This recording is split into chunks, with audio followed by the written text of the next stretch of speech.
بەهۆی هێرشێکی درۆنیەوە لە سنووری کۆیە کەسێک گیانی لەدەستدا و دوو کەسی تریش بریندار بوون. نیوەڕۆی ئەمڕۆ لە سنووری گوندی کانیکەندی نزیک قەزای کۆیە ئۆتۆمبیلێک لەلایەن فڕۆکەی بە فڕۆکەوانەوە بردومان کرا و بەهۆیەوە کەسێک گیانی لەدەستدا و دوان لە سەرنشینەکانیش بە سەختی بریندار بوون. سەرچاوێکی تەندروستیش لە کۆیە هەواڵەکەی پشتڕاست کردەوە و دەڵێت بەهۆی بردومانەکەەوە شۆفێری ئۆتۆمبیلەکە بە سەختی بریندار بوو دواتر گیانی لەدەستدا. لەلایەکی ترەوە هێزەکانی دژە تیرۆری پارتی بڵاویان کردەوە هێرشەکە تورکیا ئەنجامیدا و ئۆتۆمبیلەکەش هی پەکەکە بووە. ئەوەش لە کاتێکدا ماوەی چەند مانگێکە بردومان و هێرشە درۆنیەکانی تورکیا لە هەرێمی کوردستان لە زیادبووندان و چەندین جار ئۆتۆمبیل و خەڵکی مەدەنیشیان کردوتە ئامانج.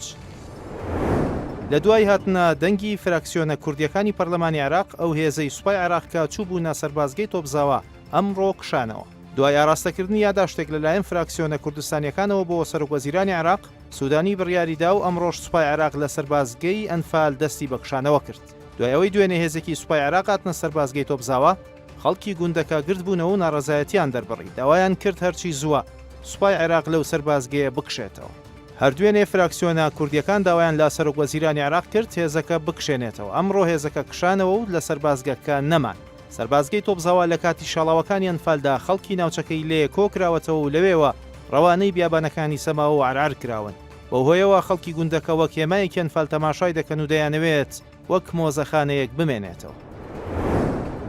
عەبدوڵڵا گول سەرۆکۆماری پێشووی تورکیا ڕایگەیاند بۆ ئەوەی ئینتیمای سەرجەم هاوڵاتیان لە تورکیا بەهێز بکرێت پێویستە پرسی کورد چارەسەر بکرێت.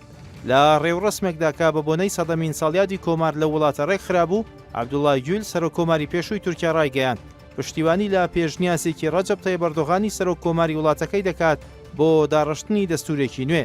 داواشی کرد پرسی کورد لە تورکیا چارەسەر بکرێت بۆ ئەوەی ئینتیمای سەرجەم هاوڵاتیان لە وڵاتەکەدا بەهێز بکرێت و ڕێگری بکرێت لەوەی ببێتە یاریەک بەدەستی هێزە ناوچەی و نێودەوڵەتیەکانەوە. عەبدوڵڵا گول ئاماژی بۆ ئەوەش کرد ئەگەر بتوانین پرسی کورد چارەسەر بکەین کە موستەفا کەمال پاشا لە وتارەکەیدا لە ئیزمیر لە ساڵی 1923 بە متمانەیەکی زۆرە و لە چوارچێوەیەکی هەمەلایەنتری ماف و ئازادیە دیموکراسی و بنەڕەتیەکان سەرنجی بۆ ڕاکێشە ئەمە دەبێتە هۆی بەهێزکردنی سربەخۆیی و دڵسۆزی هەموو هاوڵاتیانمان بۆ نیشتیمان و ڕێگری دەکات لەوەی ئەو پرسە بگاتە ڕەهەندە ناوچەیی و نێودەوڵەتیەکان.